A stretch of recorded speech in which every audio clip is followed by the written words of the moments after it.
Good afternoon. My name is Pastor Carol Mosby. I'm the pastor here, and it's an honor and a privilege to say the welcome and prayer on behalf of the Marter family.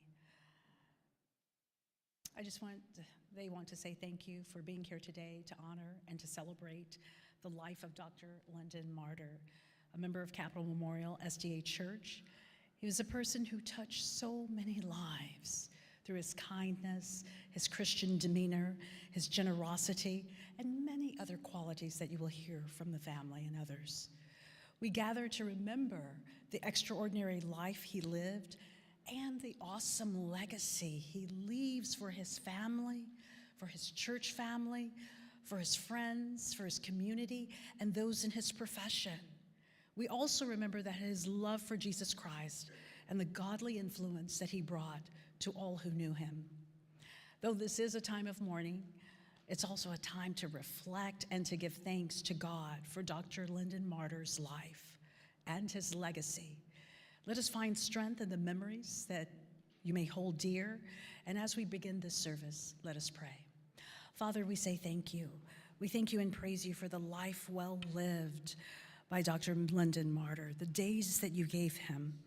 Although today some have a heavy heart, we are thankful for the gift of his life. We thank you for his wisdom, his inspiration, and the impact that he made on so many. Yet in this time of loss, we remember the friends and the family, his sons, their families, and we ask for comfort as your presence surrounds the family and friends of Dr. Marter. May they know that you are near to them that grieve. You said in Psalm 34:18, the Lord is near to the brokenhearted and saves the crushed in spirit.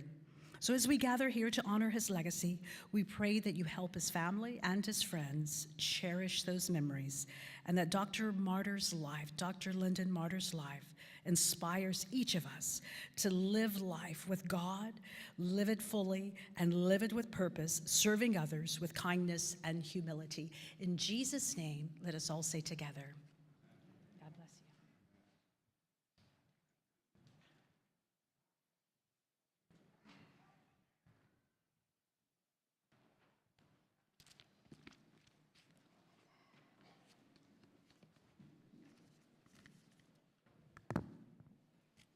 Good afternoon. I'm going to be reading from Isaiah chapter 6, verses 1 through 8.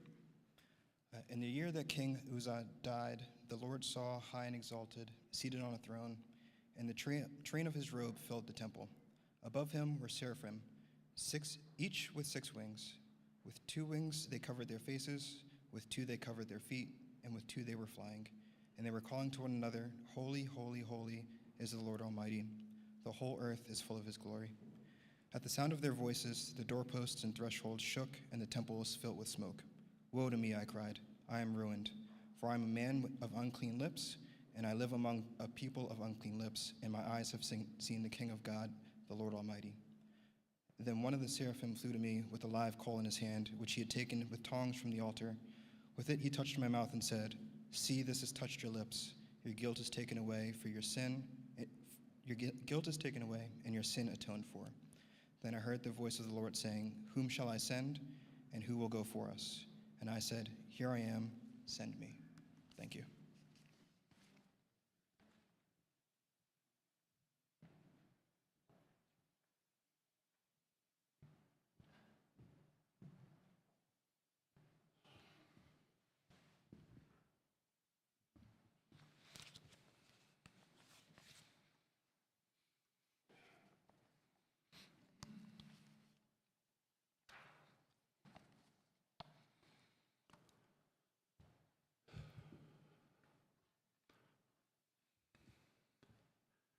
My dad's first memory was in a small tin-roofed home at the foot of Helderberg Mountain on the campus of Helderberg College, not far from Cape Town, South Africa. They had no hot water other than the water that they boiled on the wood stove. His father was the Bible teacher there. In his memory, he was in a bathtub, and he was there for a long time. He remembered the water getting colder and colder. His parents put him in the bathtub because the doctor was coming. And they wanted Halki, that's what they called him, they wanted Halki out of the way. He did not know why the doctor was coming, but he knew that it was important. He was around 3 or 4 years old. His younger brother John was barely able to walk, and John was going to be circumcised. And his parents wanted Halki out of the way. He could hear talking in the other room, but he could not see what was going on. He told me he heard sounds indicating his brother was not too happy. And the water in the tub kept getting colder and colder. Finally, John walked slowly into the bathroom. He walked up to the tub, put his hands on the edge of the tub like this. He could just barely look over the edge of the tub, and he said, "Halki, the doctor cut my wee-wee off." It's a true story. That's my first memory, he said. I don't know if that's why my dad became a surgeon. As a man, I can understand why that memory was burned into his brain. But clearly it impressed upon him the importance of precision in the incision. That was the first memory of Lyndon Marter. And his brother did just fine, and Halki became a fine physician and surgeon. Thank you, everyone, for coming. On behalf of the family, we appreciate you being here at 3 o'clock on a Saturday. It's 40 degrees out. On behalf of our family, thank you to the participants for coming and participating and speaking. Thank you to my wife, Kim, for organizing everything. And thank you to our CMC family for hosting and making everything happen behind the scenes and otherwise. Thank you, Pastor, for allowing us to come and take up the afternoon. And on behalf of my dad, thank you for your presence here. As most of you know, he was not one for a big show. He was not one for thumping on his chest about how good he was. And he very frankly told me, "I don't want a service." He did not want this service. If he were alive, he would have refused to come, most likely. He said, "You know, I'm such a social butterfly," he would say sarcastically. In his later years, he joked that he was a PIP. Everybody knows what that is, right? A previously important person. But he's not here anymore, and he doesn't get to choose, so we're having a service anyway. What I do know is that if he were here when he looked out and saw all of you, but most of you, he would be delighted to see you here. He would walk down the aisle and he would want to talk to every one of you and spend an hour, and we would never get out of here. On behalf of Lyndon, thank you for being here. I know some of you have traveled long distances. Probably all of you got stuck on 95 and 495. Thank you for being here. Lyndon Marter was born at the Washington Sanitarium in Tacoma Park, Maryland, in March of 1938. His parents were South African, but by a thing known as the 14th Amendment to the United States Constitution, he was a United States citizen by birthright. He held dual South African and United States citizenship for many years. His father was Ernest William Marter.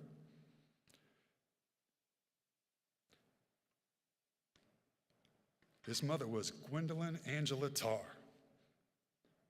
And he was very proud of his parents. His father was a theologian and a Bible teacher. His mother was an English teacher and a mother. My father was born in Tacoma Park, even though his parents with us were South African, because my grandparents were living there while my grandfather was getting a master's degree in theology at the SDA seminary here in Tacoma Park. He was one of the first the first class to graduate from the seminary, one of 3 students. I'm not sure if he graduated at the top of his class or not, or third. But soon after, that's why he was born at the WA, and it was actually not the WA at the time, it was the sanitarium. Soon after that, my grandparents moved back to South Africa because my grandfather was the Bible teacher at Helderberg College, where the story took place. My grandfather had moved from London to South Africa when he was 12. My grandmother had been born in Johannesburg, South Africa, and so she was pure African, by right of birthright, I suppose. But if you go back far enough, they were both English. My grandmother was raised in southern Rhodesia, which is now known as Zimbabwe. Halki was born in 1938. My Uncle John was born in 1939, August of 1939. My dad and uncle were raised on the campus of Helderberg College until 1947, so good 9 years in South Africa. In 1947, they moved to Newbold College outside of London, England, where my grandfather headed up the theology department. I know you're thinking, my father had a father who was the head of a theology department. It doesn't quite fit, but it's the facts. In 1951, my grandfather was asked to move back to Helderberg College and be the head of the theology department there. However, they asked him to go by the United States on the way to get another degree, a divinity degree, also somewhat alien to my father. As you can see, my father was a preacher's kid, but the family was also big on education. And in the summer of 1951, they were in Tacoma Park, and my grandparents did something very strange. They enrolled my dad at one elementary school, and they enrolled my uncle at another elementary school. My dad went to John Nevins Andrews School. Anybody go there? Anybody here went to J&A? Me too. Marquita, you taught there for a little while, maybe? My Uncle John went to Sligo. More of you were probably students at Sligo. I'm not sure why they did that, probably to keep them from fighting, is my guess. But my dad, the reason he said is, well, that's because that's how I met your mother. So it was providence as to why my grandparents decided to do that. My father met Nancy Ann Eastman in the 8th grade at John Evans Andrews. She was tall, he was tall. They stood next to each other in the treble choir. If you can imagine my father singing in a choir, it's a little frightening. They came from different worlds. He was the son of a poor African divinity student, and she was the daughter of a big shot, big man surgeon at Washington Adventist Hospital. It was still the saying at that time, actually. Nancy was smart and regal. My dad said she came to school every day in a convertible. She wore a different dress every day. My dad rode his bike. He wore the same clothes on alternate days, but they were always clean. Lyndon fell in love. Nancy, not so much. Over the summer, Dad worked at the sanitarium as a call boy. He liked to say that they inexplicably changed the name of the position after they started hiring girls there. It was at that time that Dad decided he did not just want to become a doctor, he wanted to become a surgeon. He joked to us that when he graduated from J&A, he graduated at the top of the bottom third of his class.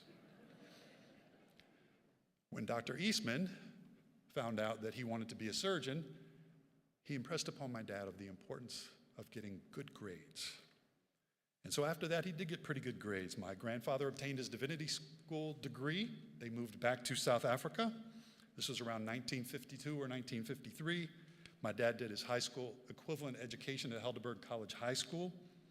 And then he took the big exams that decided where you go after that. And he scored pretty well on his exams, and he got into the University of Cape Town Medical School, although he was delayed by a year because he flunked Afrikaans. He took it in a supplementary class that fall, and he passed. Now, in his defense, all the other kids in his class have been taking Afrikaans since they were 0 and up. He was over here in the States for a little while and over Newbold, and I'm pretty sure they did not teach Afrikaans at J&A. They certainly did when I was there. So, now you know why my dad had that funny accent. He was a mix of South African English, Afrikaans, American English, and English. My grandfather told Dad right up front, I am not going to be able to pay for you to go to medical school on my minister's salary.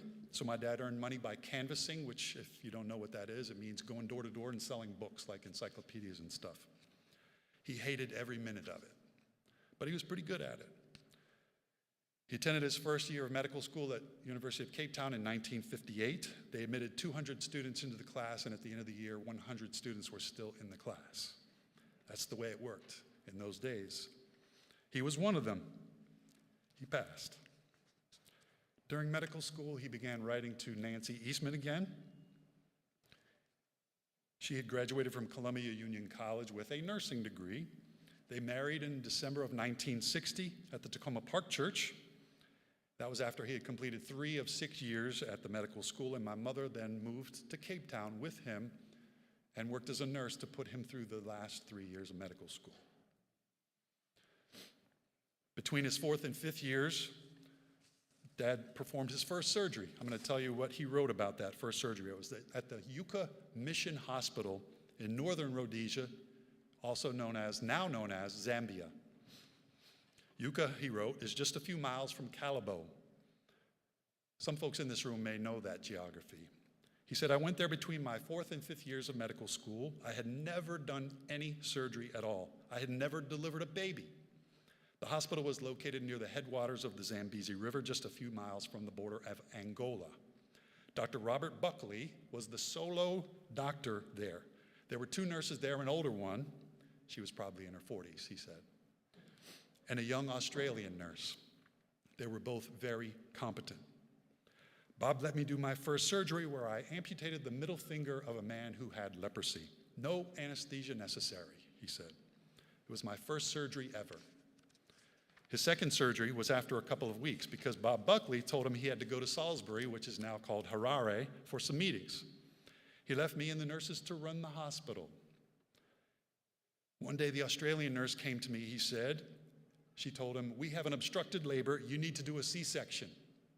I said, you gotta be kidding. I never saw a baby born before I got here 2 weeks ago. The only surgery I've ever done is on that guy's finger the other day. I know you, he said to the nurse, have scrubbed on many C-sections.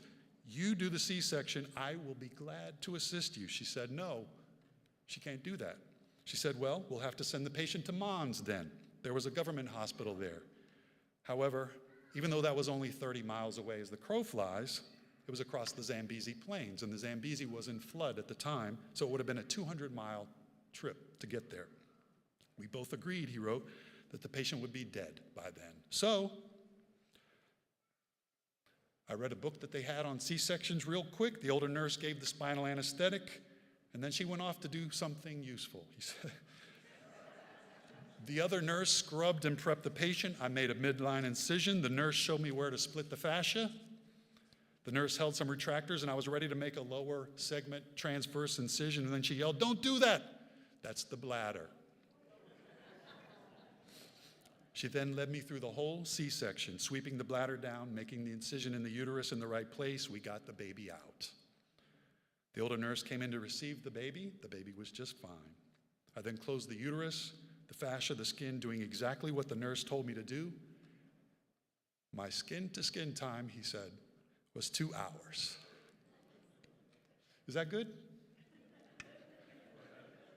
For a medical student. He said, the baby was named after me, but none of the hospital staff were the least impressed because every doctor that came there knew how to do a C-section. Just another day and another case. That was his second surgery ever. Dad graduated from UCT, University of Cape Town, in 1963. They then returned to the United States, where my dad did his internship at a place called now Washington Adventist Hospital.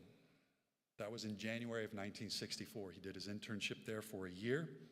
And in January of 1965, he was very proud to say he began a 4.5-year residency, surgical residency, under Robert Buxton at the University of Maryland. He said that at one time, when he applied, he went in to meet with Dr. Buxton, and he said something about, Dr. Buxton, I may not be able to come to all of your lectures on Saturdays. Most of you in here know what that means, right? But Dr. Buxton said, and this is why he loved him, he said, I don't care if you come to any of my lectures, you take care of my patients.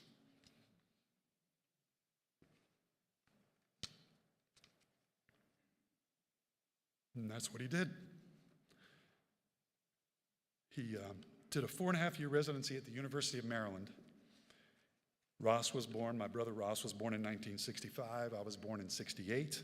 And in July of 1969, my dad moved back to Tacoma Park and went into surgical practice with Wilfred Eastman, my grandfather, my mom's dad, the surgeon. At that time, because of his training at Maryland, Dr. Plate, you'll be happy to hear this, he was the only one at the hospital who knew how to place a central line. Isn't that crazy? He was the first one to know how to do that at the hospital. Kudos to the University of Maryland. In 1970, my dad and mother accepted a call to have him be the surgeon at an Adventist hospital in Ife, Nigeria. My folks served there for 2 years. I was 2, 3, and 4 at the time, so I have this many memories. But later he told me about some of the surgical procedures and events that happened there, and they were harrowing because of the small amount of resources that they had at the hospital. In 1972, my folks moved back to Maryland, and my father went back into practice with Wilfred Eastman and later Bob Smith. Many of you know Bob Smith, who was his loyal and highly competent surgeon partner for 30 years. When my dad was diagnosed with colon cancer in the late 80s, Bob did his surgery.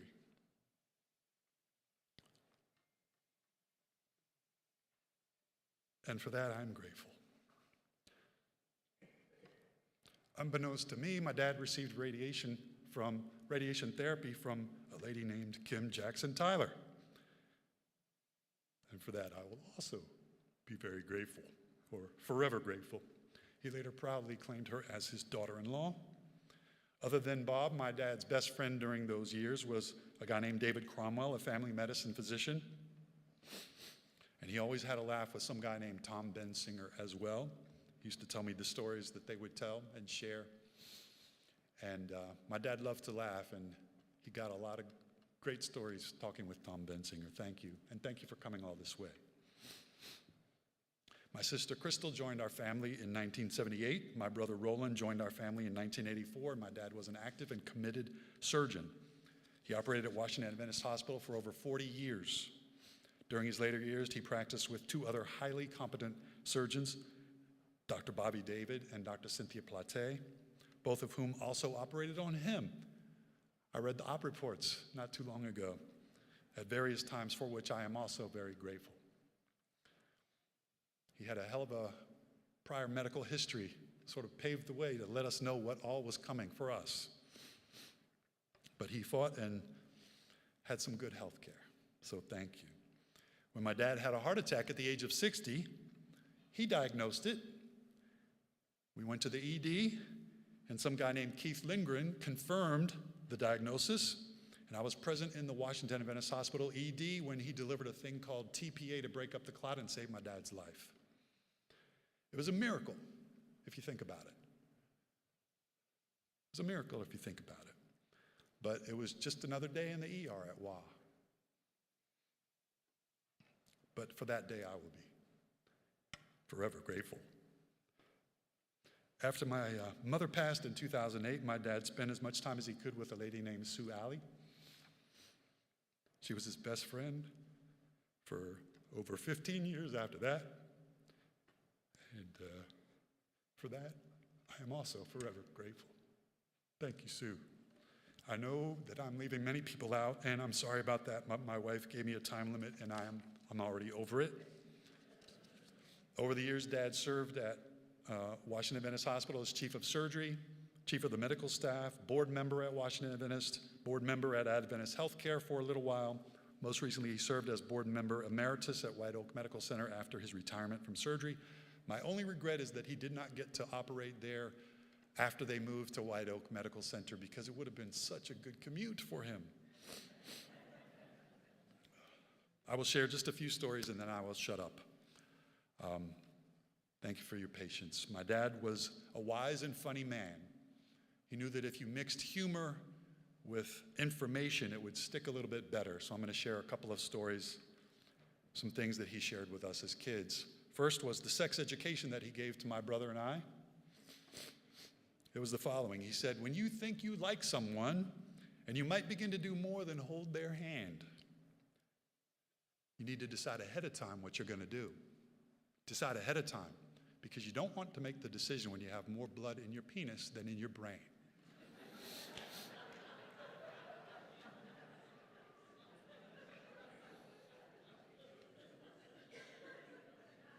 You think I remembered that?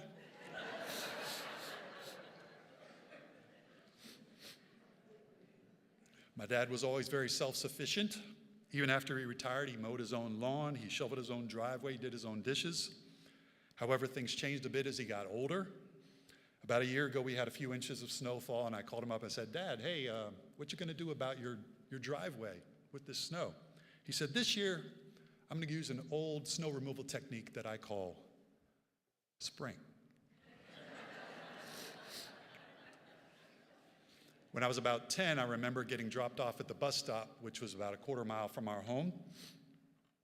And I was walking home. It was around 4:30 in the afternoon. I was walking along the road, and suddenly my dad drove up in his old 1972 Volvo, pea green Volvo with stick shift, which we all drove later in turn, learned how to drive a stick with it. I was stunned, though, because he had never gotten home this early before. 4:30 on a weekday, and my dad was home, so I was pretty excited. He said, hey, hop on the car. Hop on the hood. So I thought, what? Okay, this is great. So I jump on the hood of the car.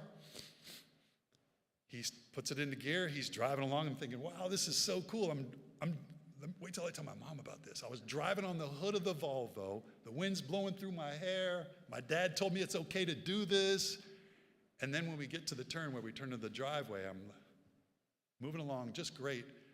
And then all of a sudden we start to turn, and I feel my body pulling to the side, and I'm about to fall off. So I try to grab something, but there's nothing to grab. I thought about grabbing the windshield wipers, but I was afraid to do that because I knew it was just going to break them off. So I didn't. Next thing I know, I fall on the ground. Not on the grass. The next thing I remember was waking up many, many hours later because it was dark out. I was laying in my parents' bed. I was laying next to my father. And I knew my dad loved me because he was right there beside me. Right there. He took care of me. He told me he got me up and walked me into the house, laid me down, but I had no memory of it at all. And that's where I learned the meaning of the word amnesia. I love my dad for watching out for me, but my mother saw it a little different. I didn't know about what happened later, but I heard that she was livid. And my dad was scared to death. I'm not sure if he was more scared of me dying or my mother killing him. So the funny thing about it wasn't until I was in my 50s that I learned other details about the story. My dad told me he felt particularly bad about this because, in fact, he had thrown me off on purpose. He did not tell me at the time, but he came to that corner and he jerked the wheel a little bit to throw me off because he thought it would be fun to see me thrown off onto the grass. But I didn't make it to the grass. So now I knew why he felt especially bad about this. At least I thought. And then he said, you know, I do feel pretty horrible about that day. This is just a few years ago, he told me. Because you probably would have gone to medical school instead of law school if I hadn't given you that concussion.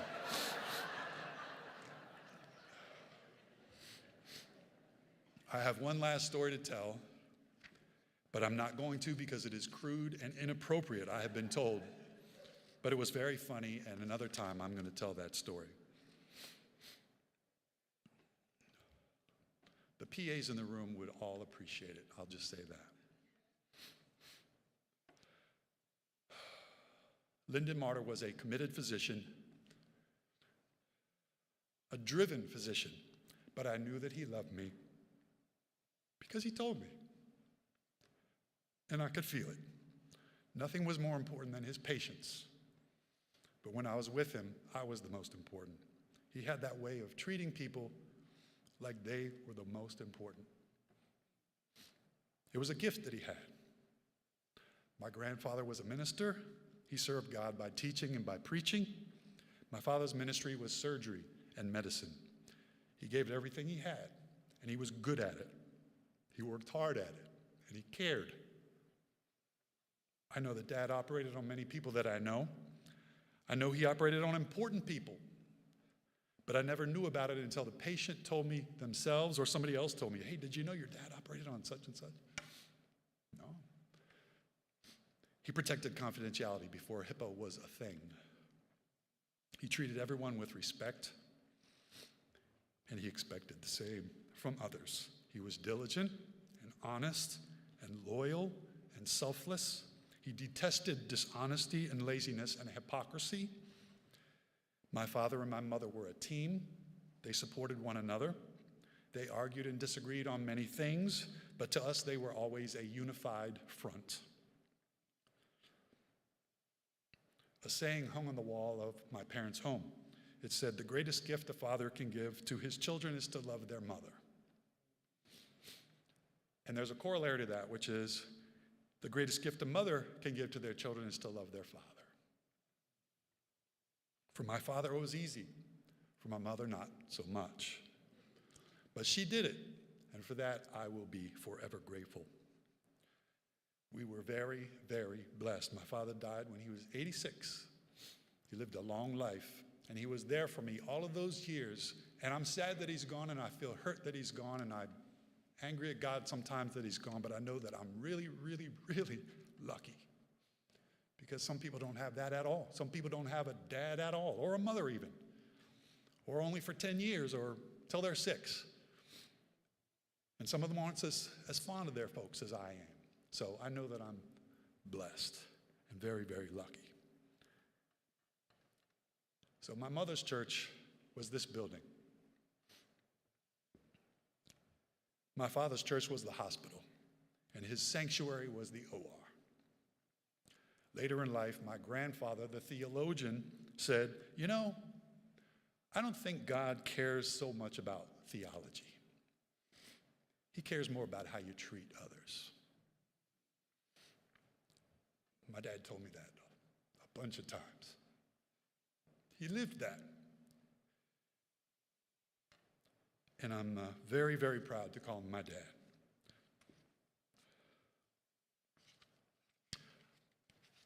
I love you, Daddy, and we'll see you soon. Thank you, everybody, for coming. I appreciate your presence here. The family very much appreciates your presence here. My dad was not an English major, but he enjoyed the sarcasm and wit of Shakespeare, and he even enjoyed some poetry every now and then. And the sonnet you're going to hear next by a guy named John Donne was also hanging on the wall at our home. Thank you, everyone, for coming.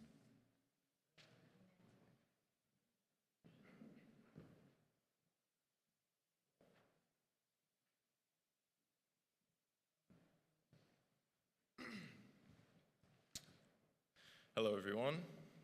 First, I'd like to say thank you, Dad, for not throwing me off the car. I would not have been a good lawyer, so I'm grateful for that. Thank you all for coming to celebrate the life of Dr. Reverend Halketh Lyndon Marter. My name is Jonathan Marter. I am the son of Kimberly and Andrew Marter. But I also have the privilege, and I will be calling him from now on as Grampy, because that's the only way I've ever known him. But thank you all for being here. I appreciate every one of you.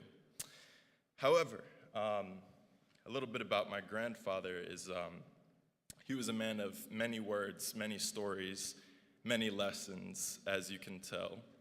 My father had a lot to say, which a lot of it was news to me as well, but always a fun story. But when I started medical school last summer, we got to talk a lot more about lessons and a lot about what life is about. We talked about the OR, we talked about stitching, whatever it might be. One thing we did talk about a lot was death. My grandfather had a great understanding of death and what it meant to him as a surgeon, but also as a Christian. And so today I wanted to share a sonnet with you all. It is called Death Be Not Proud by John Donne. And please pardon me, I'm not an Englishman. It is written in English. I'm sorry, what is it called? Old English, there we go, that's the word. So it says, "Death, be not proud, though some have called thee mighty and dreadful, for thou art not so. For those whom thou thinkst thou dost overthrow, die not, poor death, nor yet canst thou kill me. From rest and sleep, which but thy pictures be much pleasure, then from thee much more must flow. And soonest our best men with thee do go, rest of their bones and souls delivery. Thou art slave to fate, chance, kings and desperate men, and dost with poison, war, and sickness dwell, and poppy or charms can make us sleep just as well. And better than thy stroke, why swellest thou then? One short sleep past, we wake eternally, and death shall be no more. Death, thou shalt die." Thank you.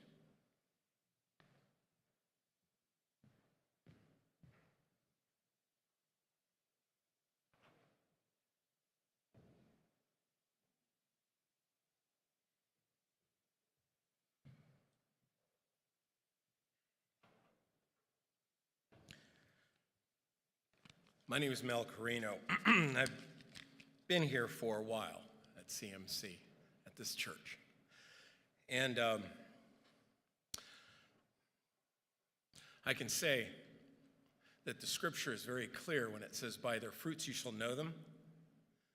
Because if I knew nothing about Dr. Marter, except from hearing from his boys or his grandsons, I would know that he was an incredible human being. But I do know a little bit more about Dr. Marter. However, as is obvious to anyone that did know him, you couldn't put him in a box. You couldn't draw lines around that box because he was unique. So I'm going to ask you to jump back to a moment in time for some of you before you were born. It's early March in 1984, and I'm interviewing at the Columbia Union College with Pastor Stephen Wilsey and Pastor Richard Fredericks. And they came to me and they said, "We'd like you to come join us and help lead out the teens Sabbath school class. We have a large number of teens, and we really need someone to help Sparky Halstead with them." And I didn't know what I was getting into, but I did know that there was scholarship money involved, and I very desperately wanted to be a part of this. But I didn't even know where Capital Memorial Church was. In fact, to be honest with you, I'd never even heard of it.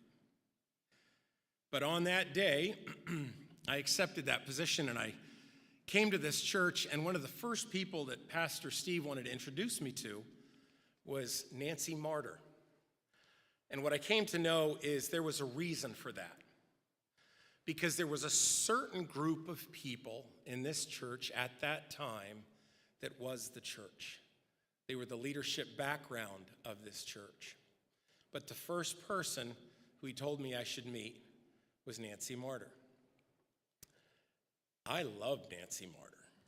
She was kind, she was friendly, she was thoughtful, she was encouraging. I was nervous, I was young, I had no concept of what I was getting into. Yay, many years later, I'm still here.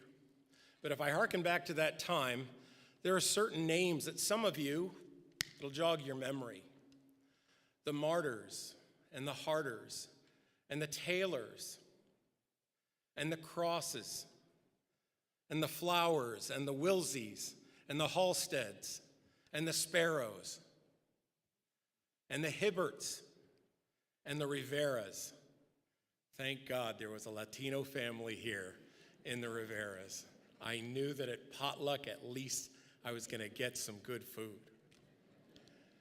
All these people meant something to me because they were the church, and at that time, they all had children in this very church at varying stages. But all I knew about the Marters was their one son, who I went to school with at TA, and who I went to school with at CUC. And what I loved about Ross, even though he's younger than I am, and I know he's very glad that I'm pointing that out, was that at CUC we played intramural football together. And Ross loved the rush, and I loved the block. And Ross came 100%, and I like that. So we became friends. So I said, okay, let's figure out who these martyrs are. Well, I got to know Nancy, and I thought to myself, her husband's awfully quiet. In fact, he doesn't say very much, and even less to me. Probably good reason for that, is what I would suppose. What I did know about him is he was tall. He was imposing by his height. He had this deep voice. I was asking Andy before we started the service, tell me about his accent. And Andy said he had this accent from all over. And that was unsettling for me because I couldn't figure him out, but I knew that all these parents were watching my role in leading their kids at that time. He seemed to speak and interact only when he wanted to. And this is how I saw him at that time, is he didn't suffer fools gladly. So you can imagine how I felt wanting to make an impression on someone that was very difficult to impress. But what I've come to find out about Dr. Marter over all of these years is there was so much more than just the box that I was trying to put all of these parents and influential people in this church in. I found out that he had a wicked sense of humor. And I'm dying to hear the story that Andy wanted to tell, but that Kim wouldn't allow him to tell. But I came to see that side as the years went by. And in this church, sometime early in the 1990s, as was the norm at that time, when a new quarter would start with our Sabbath school lesson, we would have a very special gathering. And everyone would meet here in the main sanctuary for Sabbath school. And I believe it was Lansford Hibbert who was the Sabbath school superintendent at the time, and he had asked Dr. Marter if he would come up and give a bit of a health nugget that had to do with that particular lesson study. Well, by this time, the kids that I was Sabbath school teacher of had become collegiate. So we went from teens class to collegiate class. And I was walking in a little bit early, and Dr. Marter pulled me over and he said, Mel, he says, you may want to stay. I wish I could say it in his accent. You may want to stay for the first part of Sabbath school. You might get a little jolly out of that or something to that nature. And I didn't understand what he was talking about, but he was obviously going to say something and be a part of something that he didn't necessarily want to be, but he was asked to be. So he's saying, you might want to listen in. So I said to my class, hey, let's go on in and listen to the first part. And at that time, he was talking about nutrition and a diet. And here sitting in these very same rows are a lot of very stoic people expecting to hear something that relates to the Sabbath school lesson, to the quarterly, etc. And he talks about the roughage that needs to be included in a diet. And that in South Africa, when you were eating a healthy diet, Dr. Marter used his hands very well.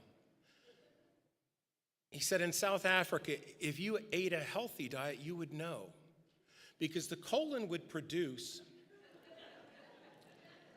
something about this long and about this diameter.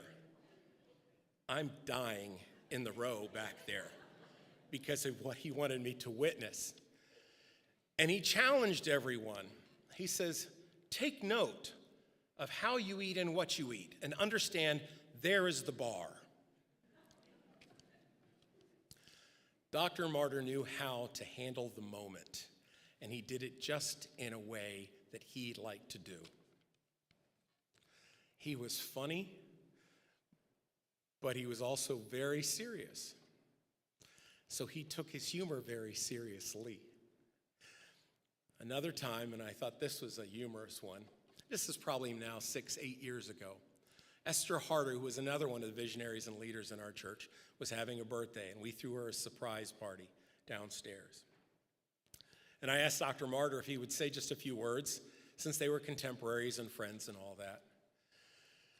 And he got up and he said, Esther, he says, you shouldn't worry at all about how memory comes and goes as we age. He says, for example, this little man right here, and he's pointing over, and it was you, Jonathan, as a little tyke. He says, I know this little man. I know this boy.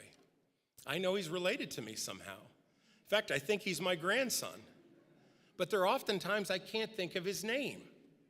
He says, but I understand now why. He says, because in the age of computers, there is only a limited amount of memory that you can have before the function of the entire computer fails. So, simply delete. Defrag, delete. Create some space so that the memories you want come back. Jonathan, you were there. I don't know what he said to you.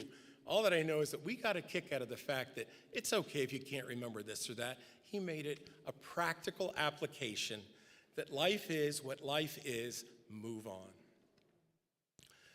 But I will tell you, Dr. and Mrs. Marter ingratiated themselves to me in 1,000 different ways. I could go on and on.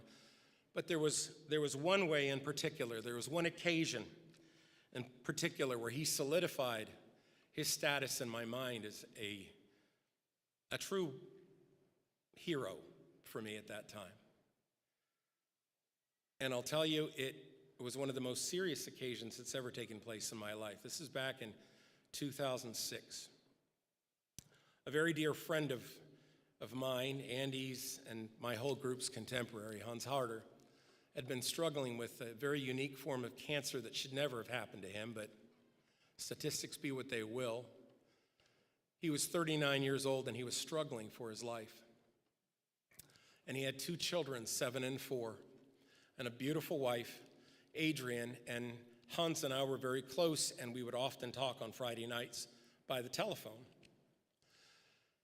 I was watching his situation worsen, and I chose to go over to his house on this particular night.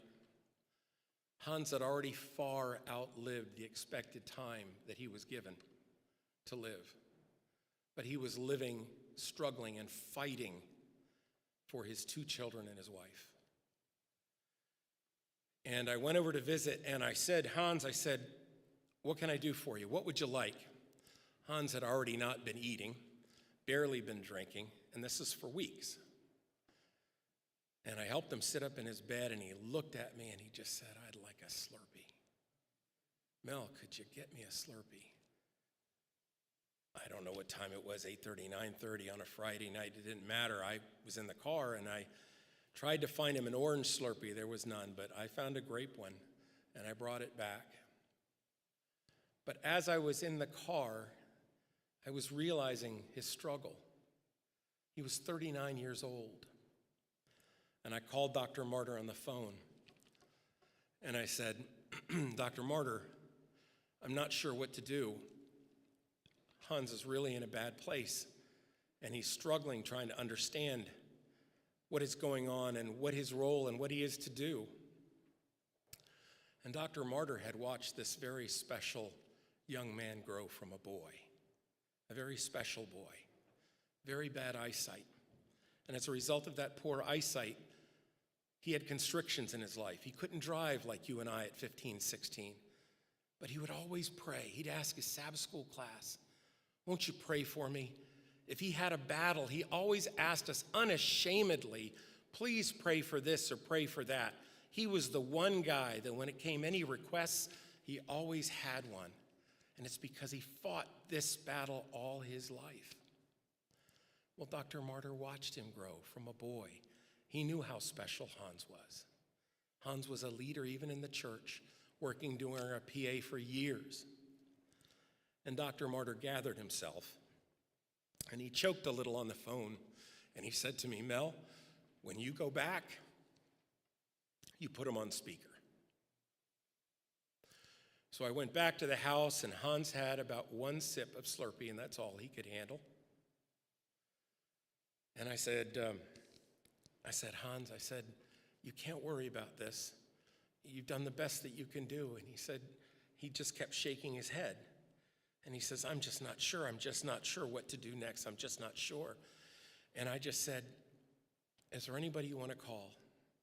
And without naming Dr. Marter, he says, I want to call Dr. Marter. Can you call Dr. Marter? Dr. Marter already had the foresight to know. So we placed that phone call and we put it on a speakerphone because Hans was nothing if not a techie. So we're in his bedroom on the bed, and it's just Hans and I. None of the family is in the room because Hans didn't want them to be. This was a very difficult and a private time for him. And he said, Dr. Marter, he says, I don't know what else to do. And Dr. Marter paused, and without a break in his voice, he said, Hans, you've done enough. You've done enough. Everything will be fine. It's time for you to rest. And Hans, his head just started nodding. I was struggling at that moment just for composure. But those few words, with the insight that he had to be given at a time that was before him, settled my dear friend Hans. And he went to sleep in the Lord less than 24 hours later. And I tell you this because Dr. Marter was unique. Dr. Marter was gifted. Dr. Marter recognized that he had a calling in his life, and his calling was to attend for the care of people. And he had his way of doing it, and he did it remarkably well. And I would just submit to you many other memories, but that you and I also have gifts. You and I also have been given blessings by which we can communicate and relate to other people. And it falls on your shoulders and on mine to reach out to them in their moment of desperation and offer those words of encouragement and repose, whatever it might be. And I think, Andy, I'm really glad that you shared what you did about caring for one another. It's in our actions. It's not in our motives.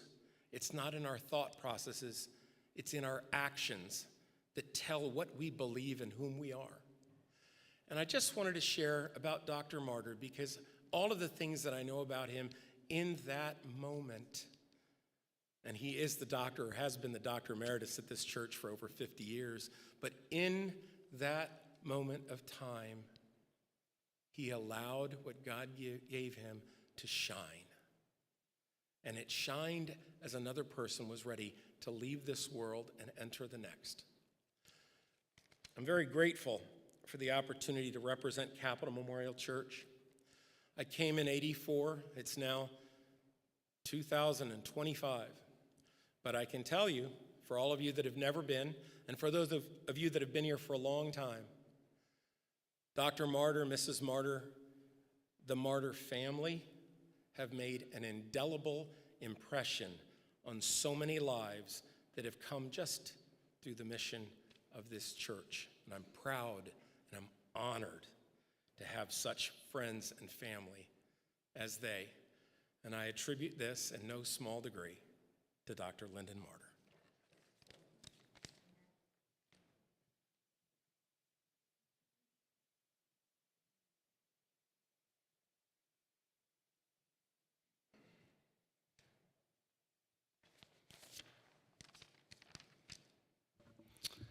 Good afternoon. My name is Anthony Stahl, and I serve as president of White Oak Medical Center. And I want to thank the family for giving me this opportunity to honor the life of an extraordinary individual, and at the same time extend my heartfelt condolences to the family, friends, and colleagues of Dr. Marter. My connection with Dr. Marter started about 5 years ago, next month, 5 years ago. I showed up from Texas to interview for the job that I currently hold, and part of the battery of interviews included interviews with White Oak Medical Center's board and some of the medical staff leaders. As I walked into the boardroom, there was an individual that you could not miss, and it was Dr. Marter. And he had the most provocative questions. I'll never forget the questions, and some of them I thought, I wonder what he's aiming at. I remember one, he said, "Do you read the official papers of the Adventist Church?" "Yes." "Well, how about the independent ones?" "Yes." And, "Okay, well, good. We need an open-minded leader." And, you know, he would just keep pointing at that. And as I went back to Texas, I thought, if I get this job, I will enjoy working with this board member. Well, the rest is history. Was offered the job, and Dr. Marter was an active board member during my time at White Oak Medical Center. You could count on him to be involved, to understand the issues, and also understand the history that informed current events. I remember the first time he called after I'd arrived, he said, "Anthony, can I stop by your office?" So I asked my assistant, Dottie, "Could you set aside an hour?" And he took the hour. He wanted to explain the history of the sanitarium, WA, and now White Oak. And that history is important. We think of people we respect who say we have nothing to fear for the future, except as we forget how the Lord has led in our past history. And so he wanted me to understand the history, some of the potholes. And he would say, "Anthony, avoid this, be careful here." So over the time we worked together, he would call, and I knew he was having treatments eventually at the hospital, and he'd say, "Could I stop by?" Well, of course, you're never going to say no to a board member and not to Dr. Marter. And often when he would come, he would have sage advice. It was very direct. It wasn't sugar-coated, but I knew he cared. At times, as a leader, you can feel alone. You can feel like the arrows are coming at your back. And Dr. Marter, you never felt the arrows. You felt someone who cared, who wanted to shoot straight and give it to you right up front. And I always appreciated that. There came a time when he sent an official letter and called and said, "You know, my health isn't as good, and I'm going to need to step off the board." So I was able to go and break bread with him, and we had lunch. I have to tell you, he was not reflective in the least. His discussion at that lunch was about his family. His discussion was about, "You know, Anthony, I'm going to live to see I think it must be Jonathan, finish med school. This is my goal," and it was about his family. He was so proud of his family, and that took up the majority of our conversation. It wasn't about his health. It wasn't about, well, I'm just sick and coming apart. It was about the future and where he was heading. I remember once he was in the hospital and I went to see him, and he said, "Anthony, please call the nurse. I need to change the doctor's orders here." I had to smile because, well, I said, "No, Dr. Marter, I don't know if we should do that. Let's let your doctor work on the doctor's orders."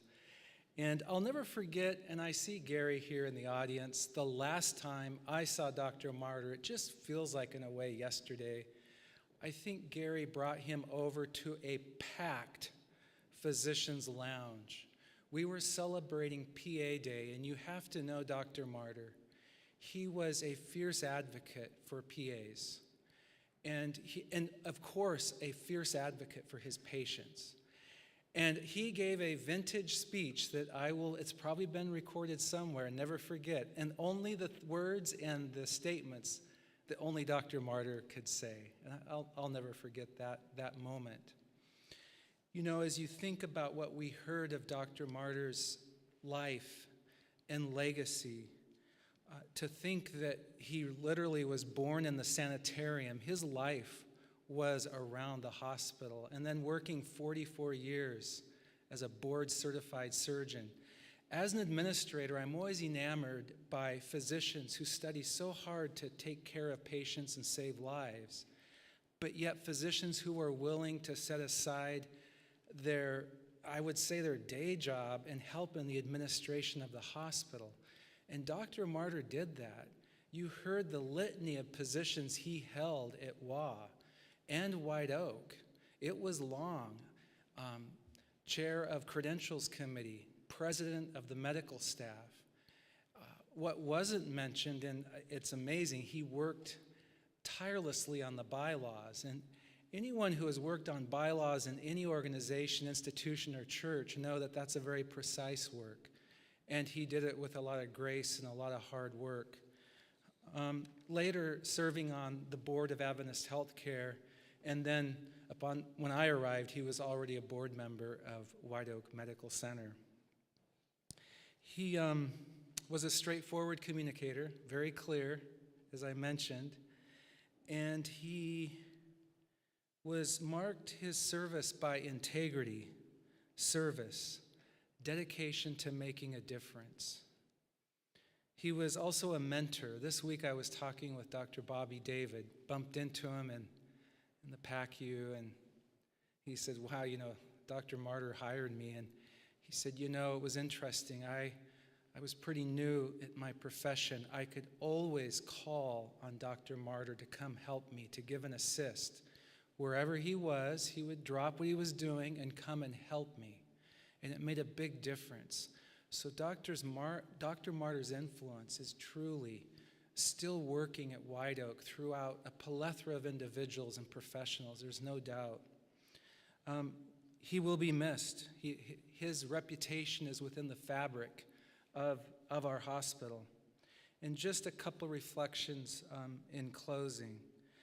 I have no doubt that his legacy will live on in the lives of individuals who continue to work at White Oak Medical Center and in the institution that Dr. Marter helped to shape. I truly want to thank the family for your generosity in lending Dr. Marter's skills, talents, passion to the hospital. We are a better place because of Dr. Marter's influence, because of his work. And I just wish you God's blessing and peace during this time. Thank you, and God bless.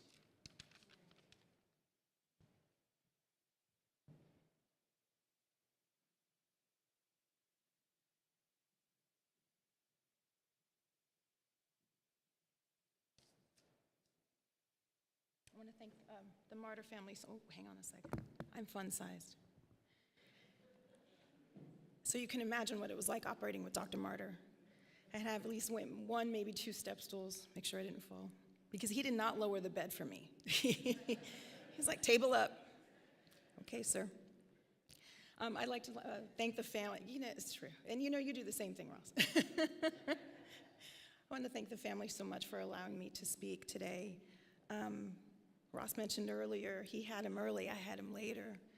He became my family at the hospital. I was a surgical resident at Howard University Hospital, and we rotated through Washington Adventist Hospital in our 4th year. And I remember it was actually Gary who introduced me to Dr. Marter, said, this is who you need to talk to. This is who you need to operate with. Dr. Marter kind of looked at me sideways. He's like, hey, and just kept doing what he was doing. I did several cases with him at first, and the next day you go in and see the patient, and you, as a trainee, you really want to be there before the surgical attending comes in. So I came in about 6:30 in the morning, looked at the chart, and he had already written a note at 6:15. I said, okay, that's fine. Next day, I get there at 6 a.m. He had written a note at 5:45. I said, I got him. 5:30. He had been there at 5:15. I said, this man is doing this on purpose. And the funny thing is, that's a true story. I never asked him about it. I never went back, because I really do think he did it on purpose. But we got into a groove. It was fine. Did my 6 weeks at Washington Adventist Hospital, went on my way. And a year later, Dr. Marter called me when I was about to finish my training, and he said, you know, we'd like you to join our group, Dr. David and Dr. Smith at the time. And I said, well, I've got some irons in the fire, Dr. Marter. Let me get back to you in a week. He said, okay, no problem. So he calls me the next day. And I said, well, you know, Dr. Marter, I still got those irons in the fire. Just get me through the weekend. We'll talk on Monday.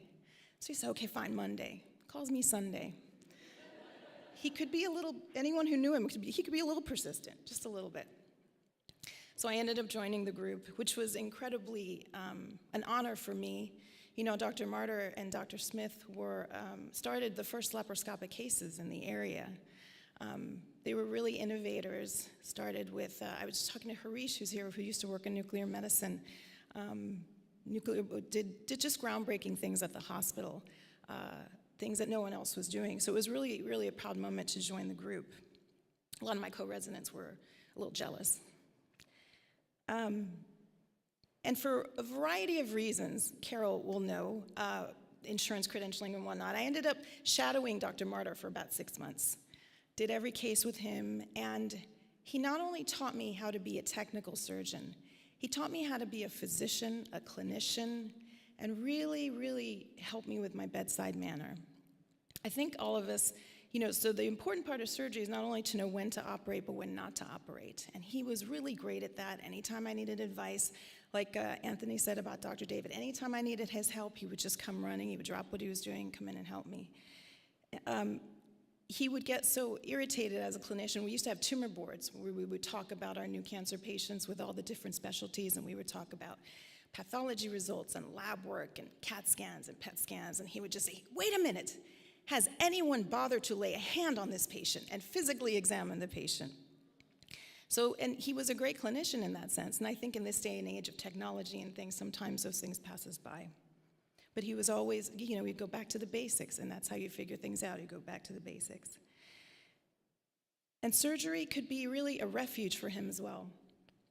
I remember when Mrs. Marter died, the next day he had surgery, and I went into the preoperative area, and the nurses ran up to me and said, Dr. Marter cannot operate today. You have to tell him you'll do his cases, and he needs to go home.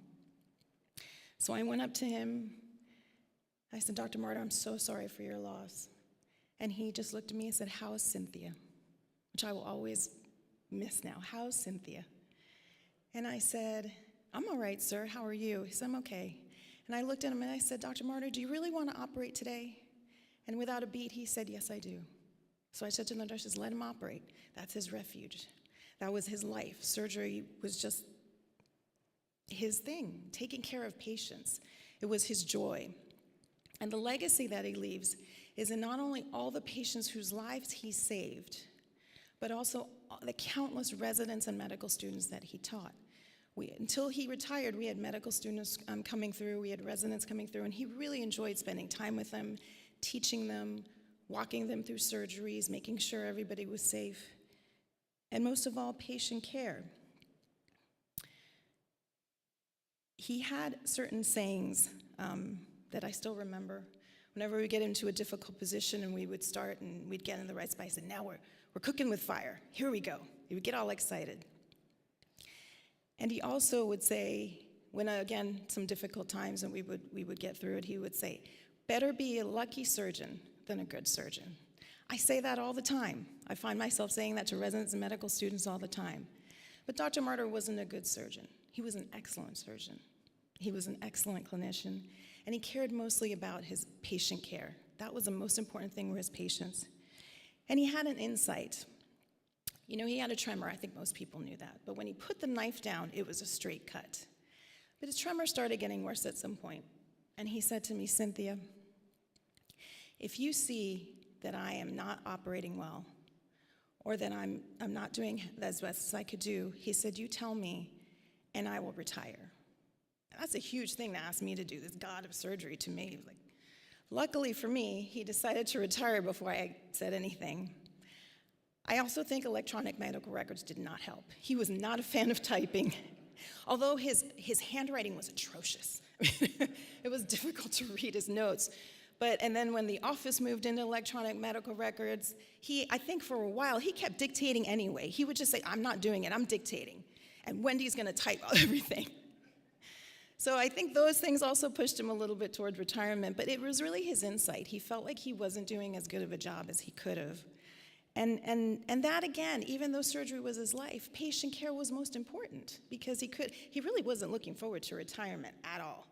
I think he really enjoyed it a lot more than he thought he was, but he wasn't looking forward to it. But he decided to because he thought, this is what I should do. This is the best for patients. He was incredibly encouraging. You know, when I started, he said, you're going to be on this committee, you're going to be on credentials and bylaws, and you're going to do this, and you're going to do that, and you're going to become chief of surgery and then chief of staff. Didn't ask me if I wanted to do these things, by the way. Just said, this is what you're going to do, this is. And he was my mentor throughout the whole thing, and those things happened that I don't know if they would have happened without him, quite honestly. He was incredibly proud the day I became chief of staff. He looked at me and said, I became chief of staff 20 years ago to this day. And he was like my proud father. It was such a joy to be around him and work with him. And he was an advocate, not only for patients, he was an advocate for physicians. Sometimes, against administrators, but, he'd make sure that things were right and things were done the proper way and things were fair. So that's his legacy at the hospital. I went around to the staff that's still at the hospital that knew him, and I asked everyone to give me one word that said Dr. Marter to them. So I'd like to just read those out. It was kind, funny, devoted, larger than life, proper. I don't think that person knew him very well.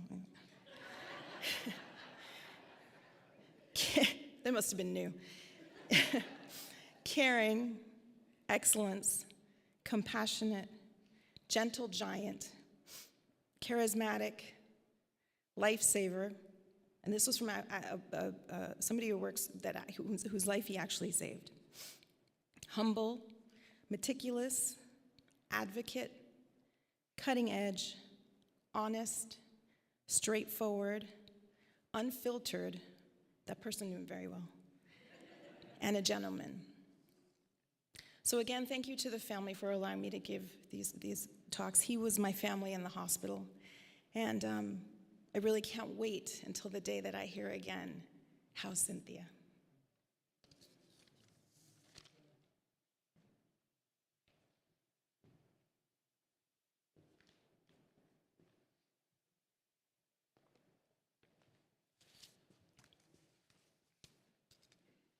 Table up.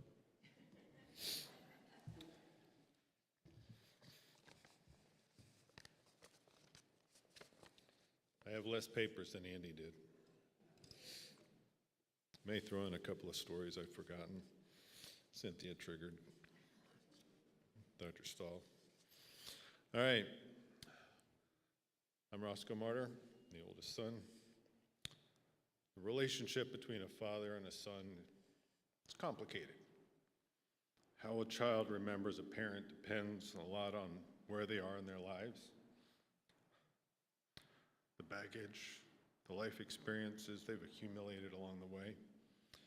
So if my recollections don't match yours, there's probably good reasons for that. I'd be honest,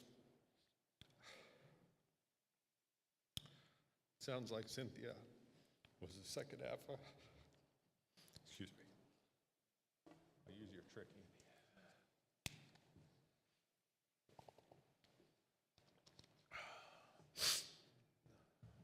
Stood up, table up a little further.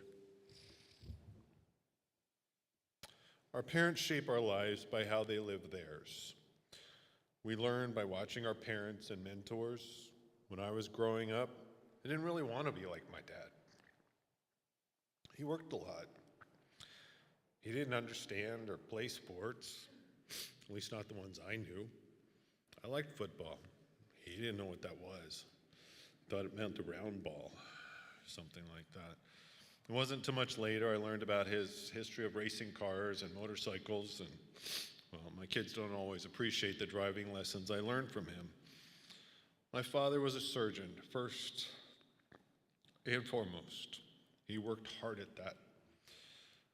All I ever saw him read when I was growing up were medical journals. I don't recall him leaving for work. He left well before I woke up. He was either on call, post-call, pre-call, and sometimes a couple of those at the same time. Most of my childhood, sleep was important for him because he didn't get a lot. He loved my mom. He loved my brother and I. His surgical skills bled over into the work around the house. He could fix almost anything. And as his first assistant, I learned a lot by being at his elbow. He didn't mind getting messy. I think we have the wrong picture up.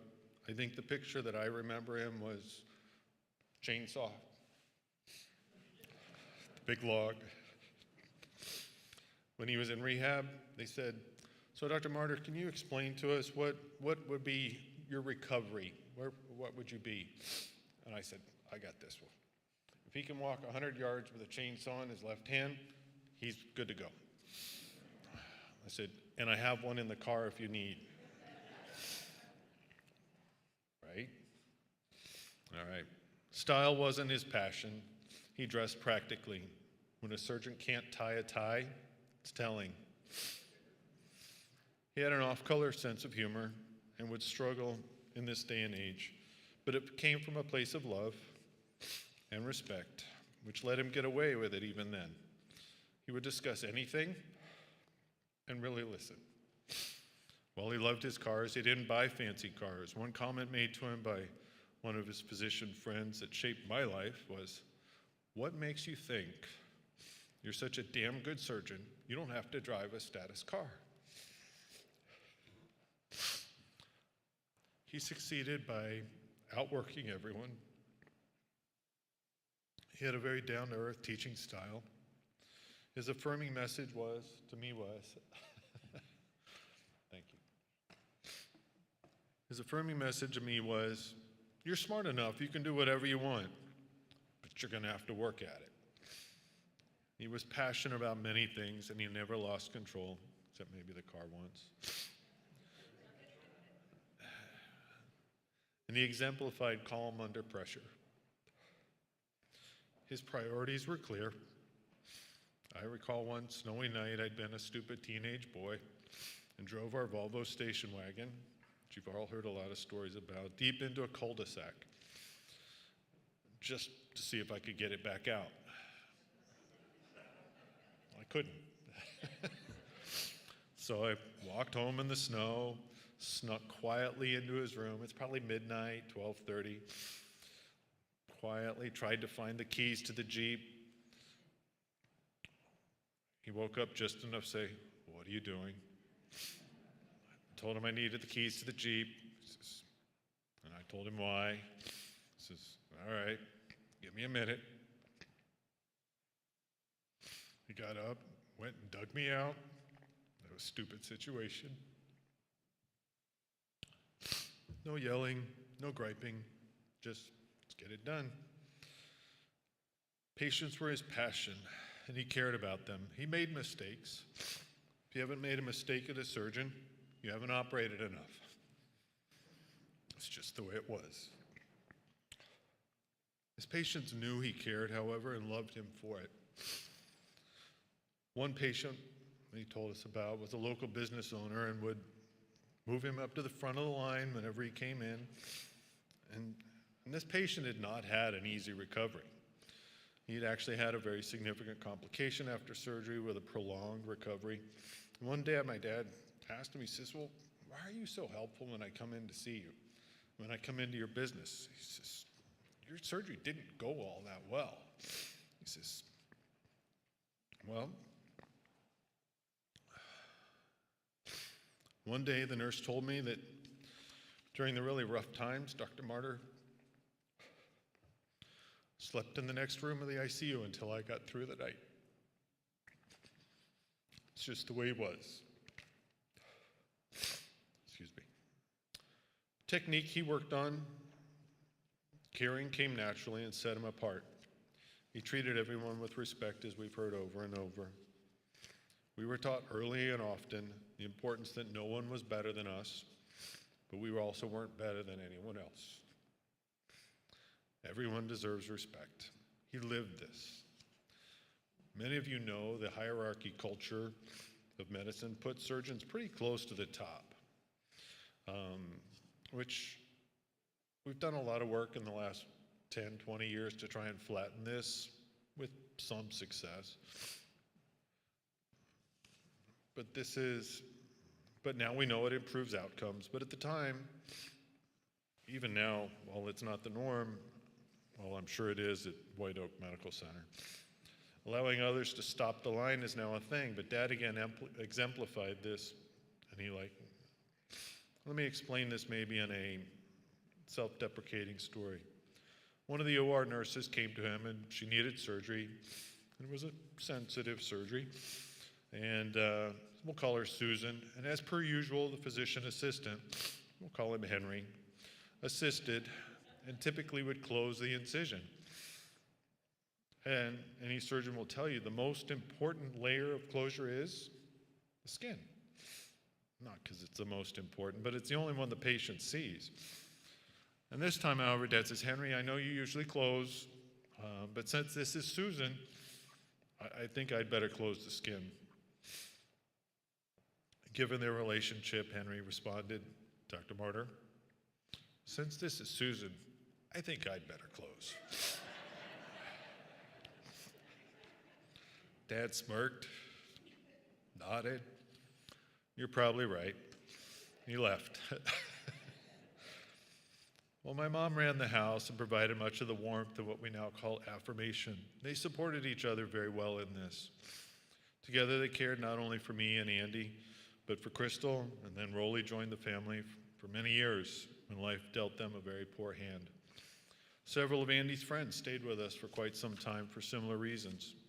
He was the father figure to several of my friends over many years, many of you have known me since I was a child, but then I left, and so just to bring everybody up to speed, I'm now the father of 3 beautiful daughters and have lived in California for the last 33 years after leaving for medical school. I'm an OBGYN, president of the medium-sized medical group. I mention this only to demonstrate the influence he had on my life and clearly yours. He never pushed me to be a physician, nor an administrator, but took some evil pleasure in the fact that while I had given him quite a bit of grief for not being at home, as much as I would have liked to have been, I ended up in a profession with even more unpredictable hours than a general surgeon. I did learn to join a group rather than private practice, so my hours were significantly better, but it was still funny the choices we make. The first baby I ever saw delivered was delivered by him. It was not an endearing experience. It was very messy, and it was loud and very scary to a 7-year-old in Nigeria, but we all survived the experience. I probably didn't go into surgery for several reasons, but one was one of the physicians on my surgery rotation came out of surgery. He goes, "Oh, it was great. I just did a laparoscopic cholecystectomy." I said, "Oh, that's awesome. How'd it go?" He says, "Oh, it was great. It only took us like 3.5, 4 hours." I said, "Wow, that's pretty good. My dad does them in about 45 minutes. Again, probably a reason I'm not in the surgery rotation anymore. When I did graduate, he counseled me that I should get on a few committees so you could be part of the solution. Much like he did, I think I got a little bit carried away and ended up on too many committees. But I think we both did it so we could positively impact the lives of our partners, our staff, and most importantly, the patients. It was always the guiding principle exemplified. No one is better than you. One more personal story that Dr. Stahl may appreciate. I called home one night to discuss some issue I was having at work, getting something for patient care, I'm sure. And I said, so I walked into the hospital CEO's office and I told him, at which point, my mom rolls over and she goes, "So who does that sound like?" Dad was very proud of all of his kids, even the lawyers and bankers, especially those who could fix all of his transcripts. But life is messy, and being in the medical profession, you have the opportunity to cut through much of the facade people show to the rest of the world. It's a world that's insulated from everybody else. We don't get to talk about it very much. You see things there, you do things there that very deeply impact people's lives, and you don't really get to go home and talk about it. And so you don't realize the person that you're sitting at the table with a lot of times. But I think we learned this over time. Most of our patients are practically naked, both physically and metaphorically. Most of our customers are scared. My dad showed many of us how to deal with life in its most basic sense. And I think we both struggled with the fluff parts of life. We saw way too much of the very real, the very raw side of people's lives. Going to Nigeria honed the skills that he had learned in school and heightened his skill at taking care of a huge spectrum of problems. There he was an anesthetist, orthopedist, obstetrician, urologist, and a general surgeon with a minor in tropical medicine. The rules he lived by served him well there and here. Treat everyone with respect. Never lose control of yourself or all is lost. Know your trade. Be good at what you do. Instill trust. And lastly, live life on your own terms. In the years after Mom passed, he had to adjust and learn how to write a check, find a bank, learn to cook. He could do magic with boiled eggs and Marmite. I was able to connect with him more in the last many years and really got to know him better. While we look back and see the effect people have on our lives, it usually takes a bit of reflection to see that. And I suspect his life exemplifies the butterfly effect, but with really big wings. I do want to take a minute to thank those that were there for him a lot while I was on the other side of the country. Sue Alec, especially, was special to him and deserves special mention. I appreciated the attention, the support, and at times motivation she provided him in the time since my mom passed. There are many others as well, his physicians, Dr. Kondogli, Dr. Frosby, and family, like my siblings, their families, John, Sally, Fred, work family, Dave, Tom, Gary, and not work friends, Marquita, Leo, Audrey, some of which are here, some of which are not. I won't try to comprehensively list anyone because I know I'm remembering why I left the church. My butt's starting to hurt too. He was special in his own semi-gruff, often off-color way, but he was always there. Even in his years of failing health, he was an example of how to deal with what life gives you. He struggled, but never let it impact his outlook. He was a realist with a positive outlook. He's clearly shaped my life for the better and impacted many, many more. The relationship between a father and son is complicated. How an adult remembers a parent depends on where they are in their lives and the baggage, life experiences they've accumulated along the way. I think I can speak for my siblings. We feel pretty lucky to have had Lyndon Marter, MD, FACS, as our father. Thank you all for coming.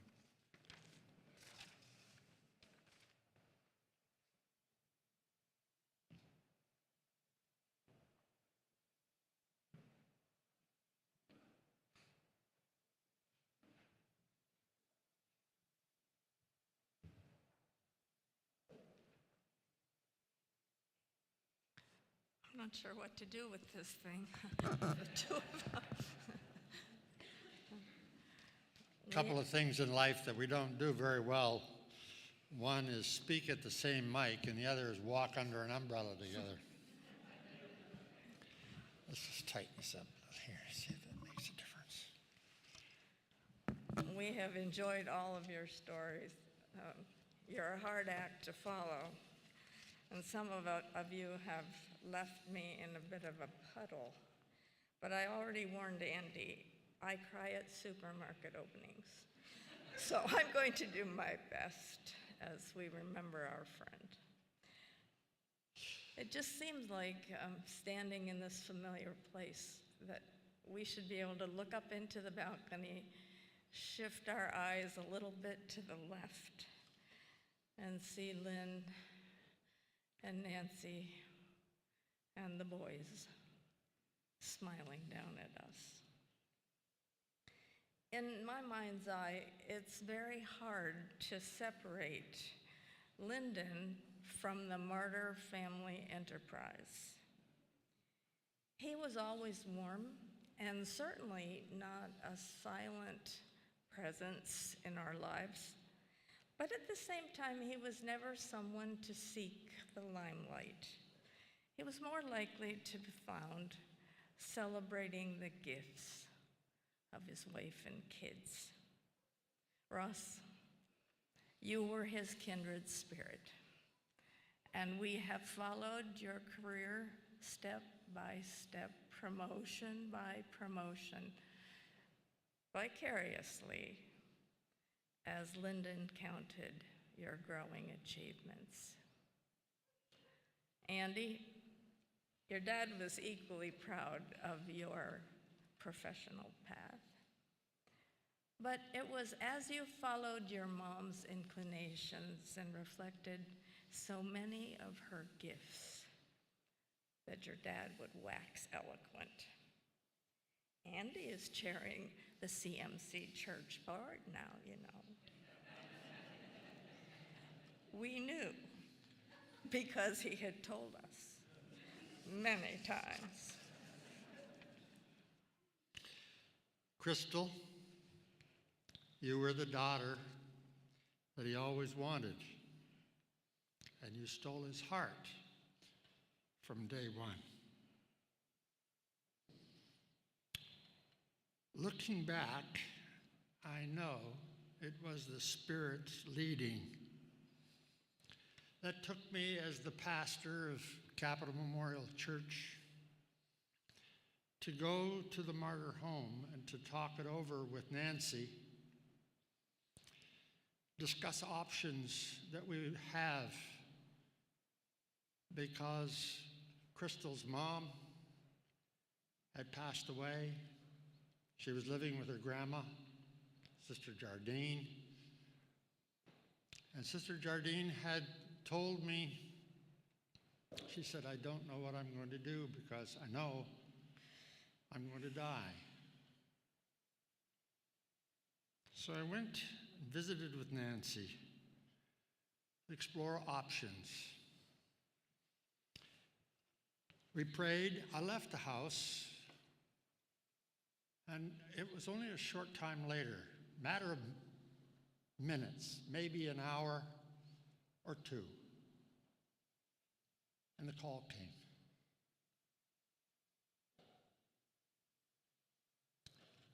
She said, we want to give her a home. And that's how that began. It was a wonderful thing. She had talked it over with Lyndon in those very few minutes, and together they had made that very important decision to bring a sister to you guys. And she has been a blessing. We didn't know Rolly as well, but we know that he too was drawn into the mix with love when he needed a family. And we know he has been missed since he passed away so suddenly. Laura, you and Faith and Seth also held a special place in his heart. Lynn reflected on the varied tapestry he called family recently at Justin's wedding, as his beloved grandson brought his stunning Asian bride over the broom into their family circle. Lyndon stated the obvious. As you can see, we are a diverse family, and we like it that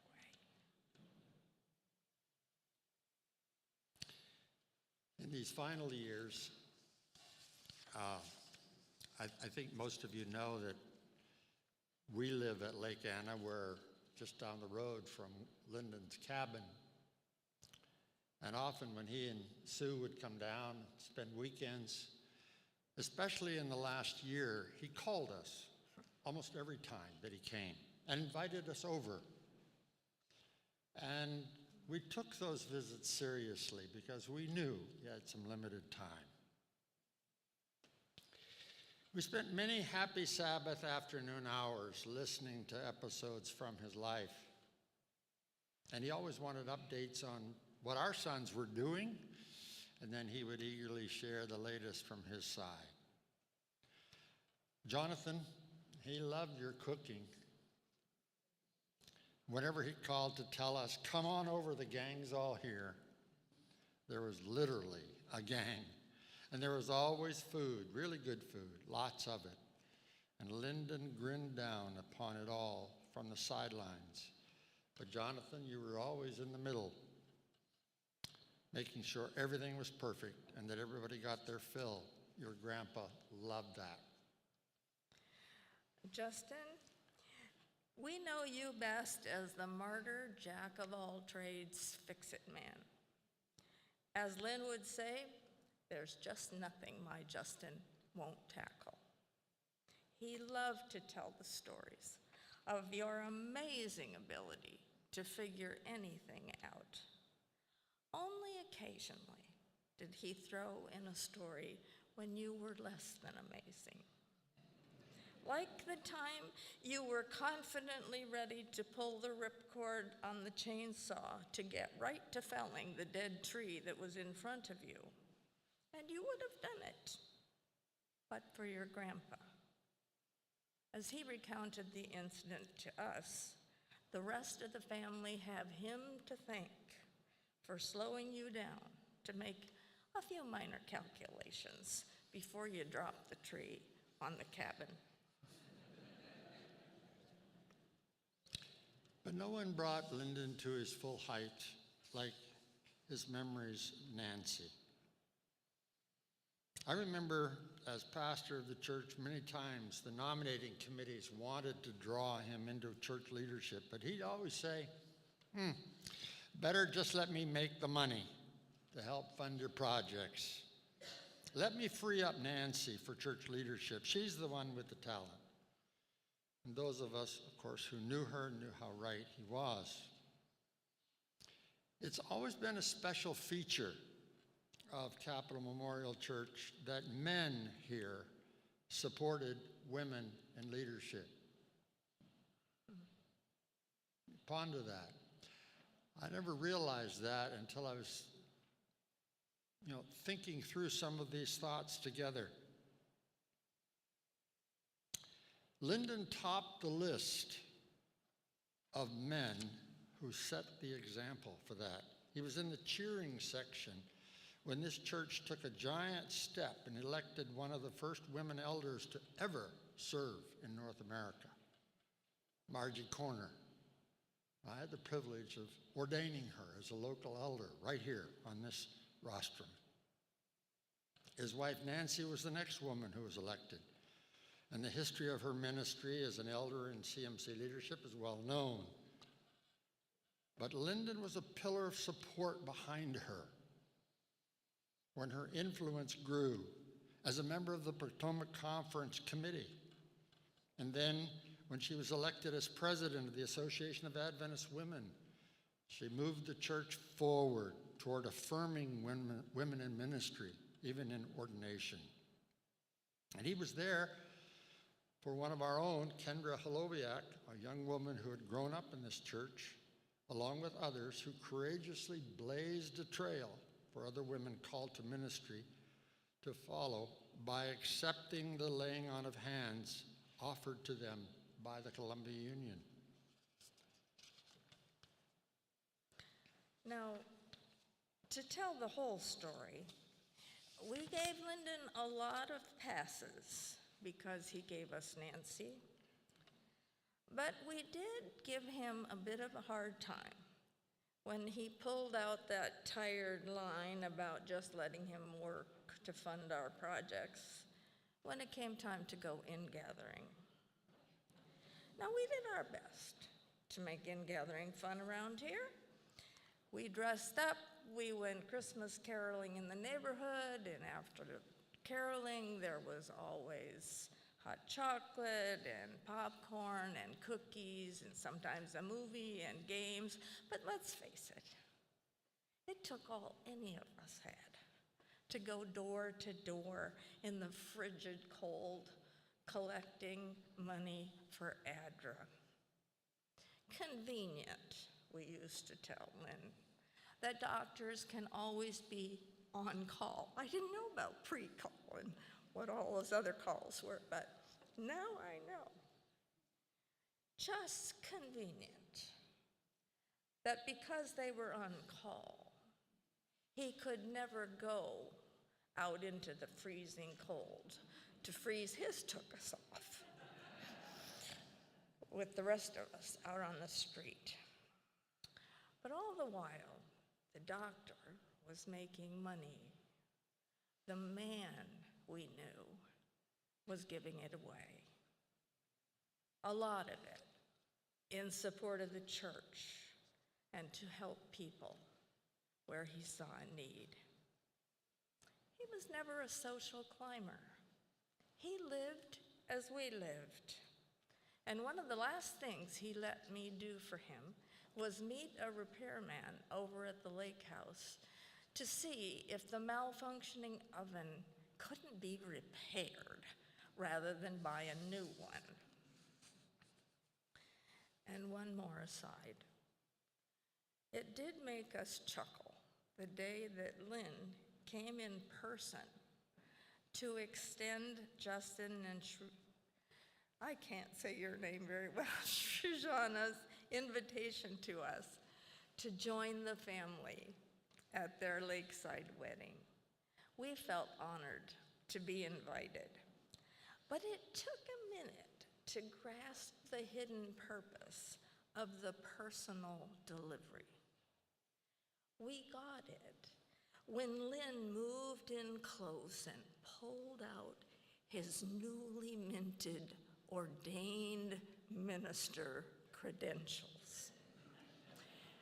This card granted him the full measure of authority of the Commonwealth of Virginia to officiate at your wedding. He was really one of us now. And the Reverend Dr. Lyndon Marter was enjoying it. And I have to say, I've never had more fun sitting in the back pew at a wedding than I did that day, watching Lynn take up his new career. I swear, his smile was as long as the meandering shoreline of Lake Anna. I had a privilege of working with him in a number of 5-day plans to stop smoking that we did here at the church during the years that I was pastoring 50 years ago this spring. For 5 years. The people in the 5-day plans couldn't get enough of him, especially on the days when he brought specimens. Made his point. They'd all come up and look at the tray. Lyndon was a huge stabilizing force in the life of all of us who knew him. But I want to mention this idea that nobody seemed to handle dual relationships or even triadic relationships better than he. Incredible. I could be pastor, I could be friend, and I could be patient. He did a bilateral hernia on me. And yet, as recently as last fall, he could sit on the porch of our house and discuss theological questions from the books that he was reading. He said, I can talk with you about this because you were my pastor. He was careful with boundaries. And dozens of us are in wonderment still that we could worship with him on Sabbath, find ourselves in the most compromising of positions in his office on Monday morning. Yes, naked. And yet experience no lingering sense of awkwardness when you sat across him from dinner in the fellowship hall here the next Sabbath. That's an incredible feat for anyone to pull off, and Lyndon was a master at it. His ability to diffuse a tense situation with humor and grace eased this diverse congregation of more than 45 nations through many a rough patch. Like Solomon, he possessed, I believe, what Scripture calls a largeness of heart, a wisdom, an intellectual capacity, emotional intelligence that allowed him to be fully present with anyone on every level. His curiosity was unbounded, his probing mind unafraid to wrestle with even the hard questions. I know why he asked you that question about reading the independent writers. I know. He would ask me the same. Often in our visits with him, he'd introduce me to authors of books on tough theological subjects. Do you know so-and-so, he would say. I'll get a copy for you. And many times he gave me his own, marked up, dog-eared by his own intellectual journey through the book. A book from him, more often than not, expanded my thinking, grew me. I suspect he fell asleep in the Lord with books around him that he still wanted to read. It was a rare, once-in-a-lifetime season that we shared together here all those years ago when our kids were kids. But God brought us together in this hallowed place. It was a season of grace and growth like no other we have ever experienced. God brought us a pastor that we were ready for then in Jack Sequeira. A pastor who unfolded the gospel to us so powerfully each week that we came early to church with our Bibles and we sat on the edges of our pews. Week after week, he turned our eyes on Jesus. Slowly, we began to grasp how good the news really is. With both head and heart, we came to understand the Pauline epistles, which so clearly detail all that God has accomplished for the world in the birth, life, death, and resurrection of Christ. We beheld his glory in all its fullness, and together we yielded to his gracious call to live as children of the light. Every color, every race, all are precious by his grace. Lyndon believed that, and he lived it. When Capital Memorial merged with Brotherhood, a Black congregation in this city that had no building in which to worship, we experienced this fellowship of grace in real time. Never mind if we had to negotiate everything, from music to worship style to what you can eat over rice. Some of us didn't even eat rice. In the last few months before his death, we had time to reflect on that experience with Lynn. I remember a conversation we had on our porch swing. He had driven the mule, come over to our house, said he had something he wanted to talk about. I don't know if I ever knew what that was, but it didn't matter, because the stories just kept coming. Well, one thing he said to me in reference to this whole thing about the gospel, righteousness by faith, he said, he said, I think John 3:16 is about all you really need to know. Every sermon, he said, should reference it twice. Once at the beginning of the sermon, and again at the end. I waited to see if he would say what Mark Twain used to say, that every sermon should have a good beginning and a good ending, and the two as close together as possible. But he didn't say that. He simply said, yes, I'm going to bring some thoughts to you today about some things, but this is what I want you to remember. John 3:16 at the beginning and John 3:16 at the end. The good news that God so loved the world, he gave his only Son, that the world might not perish. World might not perish, but have everlasting life. That was his song. That was his peace.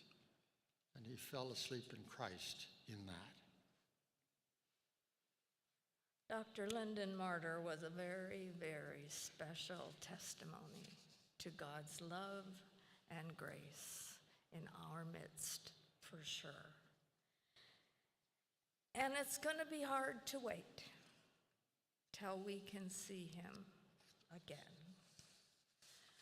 But Jesus will come and call Lynn to eternal life. To my way of picturing it, lab coat, bow tie, grin, and all. And just imagine it. There will be all the time in the universe for the story hour with Lyndon under the tree of life. We will not tell him we've heard all his stories, so he'll tell them again. I'll meet you there. Thank you, everybody, for inviting us to be a part of this. I would like to ask the congregation to stand. We're going to have a prayer. Thank God for this life. Let us pray. Our Heavenly Father, to you we give praise for your bountiful grace in giving us Lyndon Marter. It is you we have to thank for everything about him that we have shared today.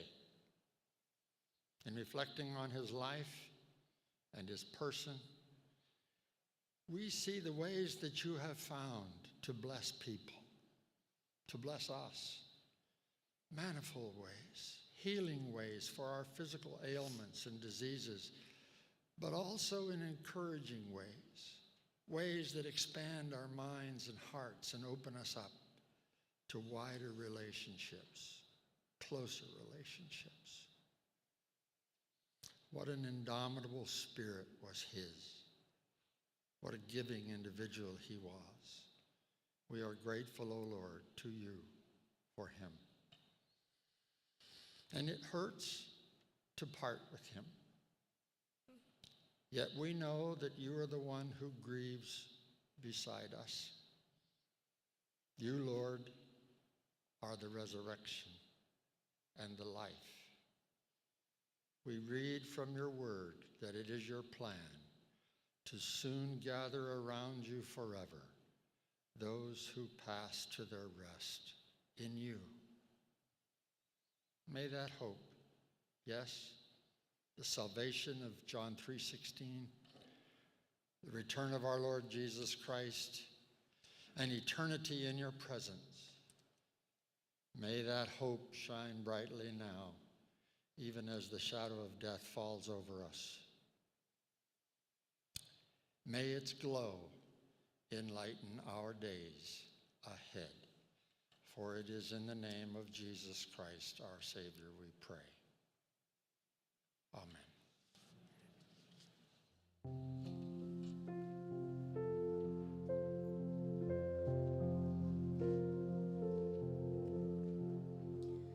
The family would just love to thank everyone for coming. We wanted you to join us downstairs. We have a light repast. Dad and I were the only ones that like fruitcake, so I'm not going to make you eat fruitcake, but he loved Oreo Thin Mints. So please come downstairs and just spend a little bit of time just reminiscing and celebrating my father-in-law, a great man. Thank you again.